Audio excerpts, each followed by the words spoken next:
কিন্তু দায়িত্ব পালন করতে গিয়ে যদি দরদের গাছটি দেখা দেয় তখন সে দায়িত্ব থেকে পড়ে যায়।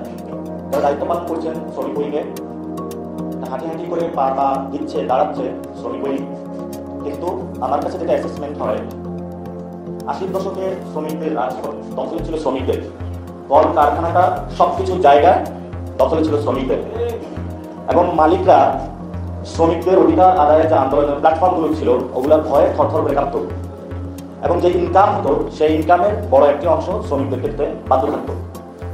কিন্তু মাঝখানে গত কয়েক দশকে শ্রমিক এবং মালিকের মাঝে কিছু দালাল আবির্ভাব হয়েছে। শ্রমিক নেতা কিন্তু তারা আসলে মালিক পক্ষের দালাল। আমরা এই গণঅভ্যুত্থানের পরে দেখেছি একটি দলের দুইজন মহারথী ট্রাক স্ট্যান্ড থেকে শুরু করে, বাস স্ট্যান্ড থেকে শুরু করে, বন্দর থেকে শুরু করে সব জায়গায় গডফাদারদের মতন দাপিয়ে বেড়াচ্ছে। আমার কাছে তাদের সাথে ব্যক্তিগত পরিচয় আছে। যদি এইভাবে বাংলাদেশে কোনো দালাল অথবা মালিক পক্ষের হয়ে কাজ করে শ্রমিকের উপর আবার নিপীড়নের মাত্রা নেমে আসে, তাহলে ছাত্ররা যেভাবে বৈষম্যের শিকার হয়ে একটি রাজপথে গণঅভ্যুত্থানের নেতৃত্ব দিয়েছিল, আগামীর বাংলাদেশে নতুনভাবে গণঅভ্যুত্থানের নেতৃত্ব দেবে শ্রমিকরা। আপনারা দেখতে পাচ্ছেন ব্রিটেনে একটা পার্টি, লেবার পার্টি, তাদের থেকে বের হয়ে নতুন একটি দল হতে যাচ্ছে সোশ্যাল ডেমোক্রেট। অর্থাৎ লেবার পার্টি এবং কনজারভেটিভ পার্টির মধ্যে কোনো পার্থক্য নেই। অর্থাৎ লেবার পার্টি অর্থাৎ শ্রমিক দল, নাম দিয়েছে শ্রমিক দল, কিন্তু শ্রমিকদের পক্ষে তারা কোনো কাজ করে না। যখন কাজ করে না, এই পার্টি ভবিষ্যতে থাকবে কিনা এটা নিয়ে সন্দেহ তৈরি হয়েছে। অলরেডি কথা উঠতেছে লেবার পার্টি স্টেট, এবং ওইখান থেকে অলরেডি তারা ক্ষমতাসীন আছে। এই জন্য বলি, বাংলাদেশের বড় একটি অংশ কিন্তু শ্রমিক। এবং মাওলানা ভাসানী যখন ছিলেন, কয়েকদিন আগে আমরা মাওলানা ভাসানীর দরবারে গিয়েছিলাম, কথা হয়েছিল, সেখানে কৃষকদের সাথে কথা হয়েছিল, তাঁতিদের সাথে কথা হয়েছিল। পূর্ব বাংলাদেশে কৃষকরা যখন সংগঠন ছিল, শক্তিশালী ছিল, তখন তাদের রাজনৈতিক ডিসিশন মেকিংয়ে হিস্সা ছিল। যখন সংগঠনগুলো নাই হয়ে গিয়েছে, এখন ধানের যে দাম, সেই দামটাও পাওয়া যায় না। অর্থাৎ উৎপাদনের যে খরচ, বড় বড় চাল কল, বড় বড় কর্পোরেট হাউসগুলোর কারণে সেটাও পাওয়া যাচ্ছে না। শ্রমিকের ধানের উপরে যেই টাকাটা ইনকাম হয়, একটি বড় অংশ এখন মালিকের পকেটে চলে যায়, শ্রমিকের পকেটে কোনো টাকা আসে না। দীর্ঘদিন ধরে কয়েকটি সংগঠন শ্রমিকদের পক্ষে আন্দোলন করে যাচ্ছে। কিন্তু আমার যে এক্সপিরিয়েন্স গত 1 বছর হয়েছে, আমি তাদেরকে অনেক রেসপেক্ট করতাম যে শ্রমিকদের পক্ষে লড়াই করে যাচ্ছে। কিন্তু যখন আমরা রুমের ভিতরে গিয়েছি, মালিক এবং সেই নেতাদের মধ্যে আমরা কোনো বিভেদ দেখি নাই। অর্থাৎ মাঠে গেলে বলে শ্রমিকের লোক, রুমে গেলে হলো মালিকের লোক। এদেরকে আপনাদের উন্মোচন করতে হবে। যদি না পারেন, তাহলে বাংলাদেশের শ্রমিক রাজনীতি নতুন করে দাঁড়াবে না। আজকে আপনারা অনেকেই জাতীয় নাগরিক পার্টি গণঅভ্যুত্থান থেকে যে দলটি সৃষ্টি হয়েছে এটাতে যোগ দিচ্ছেন। দীর্ঘদিন ধরে আপনাদের কথাবার্তা চলছে আপনাদের সাথে। আপনাদের অনেকগুলো প্রশ্ন ছিল যে আমরা নাগরিক পার্টিকে শ্রমিকদের পক্ষে কাজ করবো কিনা। এই প্রশ্নগুলোর আশা করি আমরা সমাধান করতে পেরেছি বলে আজকে আমরা ঐক্যবদ্ধ হয়েছি একসাথে। প্রশ্নগুলো যে রেখেছেন, এই প্রশ্নগুলো থেকে যদি নাগরিক পার্টি কোথাও ব্যত্যয় ঘটে বা উল্টো পথে চলে, তাহলে আপনাদের দায়িত্ব হলো জাতীয় নাগরিক পার্টিকে শ্রমিক বান্ধব একটি পার্টিতে পরিণত করা। এটা আজকে আমি এখানে দেখতে পাচ্ছি পোশাক শ্রমিক, পল্লী বিদ্যুৎ শ্রমিক, চা শ্রমিক, রিক্সা শ্রমিক, সিবিএস শ্রমিক, পরিবহন শ্রমিক, বস্ত্র, গার্মেন্টস, নির্মাণ, সিএনজি, ফার্নিচার পর্যন্ত সব সেক্টরের শ্রমিকরা এখানে এসেছেন, আমাদের সাথে যোগ দিবেন। জাতীয় নাগরিক পার্টি গণঅভ্যুত্থানের থেকে দল সৃষ্টি হয়েছে। এখানে আমরা যারা আছি অনেকেই গণঅভ্যুত্থানের নেতৃত্ব দিয়েছিল, ভবিষ্যতেও বাংলাদেশের নেতৃত্ব দিবে। এখানে কয়েকজন শ্রমিক প্রতিনিধি কথা বলেছিলেন। পার্লামেন্টে অবশ্যই শ্রমিকদের প্রতিনিধি থাকতে হবে। এখন পার্লামেন্টের বড় একটা অংশ হয়েছে আইনজীবী, ব্যবসায়ী। শ্রমিক পার্লামেন্টে নাই। শ্রমিক যদি পার্লামেন্টে না থাকে, তাহলে শ্রমিকের পক্ষে পার্লামেন্টে কথা বলবে।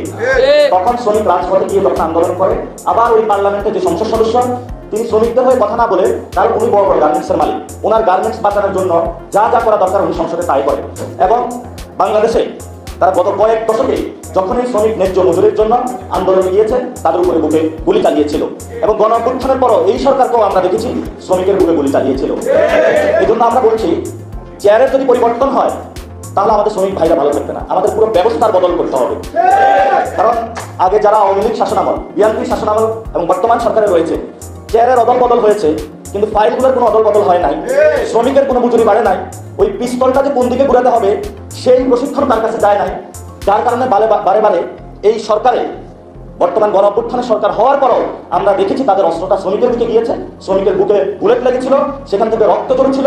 সেই রক্তের উপরে দাঁড়িয়ে সেখানে আমরা দেখেছি আবার নতুন করে সে আবার যে পূর্বের অবস্থা সেটাতে ফেরত যাওয়ার বর্তমানে একটি দল চেষ্টা করছে। এজন্য আমরা বলি, শ্রমিক আন্দোলনের সংস্কার প্রক্রিয়া কাজ করতে হবে। আমরা দেখেছি সংবিধান বিষয়ে সবাই যত সচেতন, পুলিশ নিয়ে সংস্কার নিয়ে যত সচেতন, শ্রমিক আন্দোলনের সংস্কার নিয়ে এই পর্যন্ত বড় কোনো একটি দল থেকে, বড় কোনো জায়গা থেকে শ্রমিকদের পক্ষ থেকে আওয়াজ উঠে নাই। আপনারা গণ অভ্যুত্থানে দেখবেন অংশগ্রহণকারী যারা শহীদ হয়েছে তাদের বড় একটি অংশ হল শ্রমিক। শ্রমিকদের রক্তের উপরে দাঁড়িয়ে যখন রাষ্ট্রীয় চেয়ারে কে বসে, তার দায়িত্বের জায়গা হলো প্রথমে তাকে শ্রমিকদেরকে রক্ষা করা।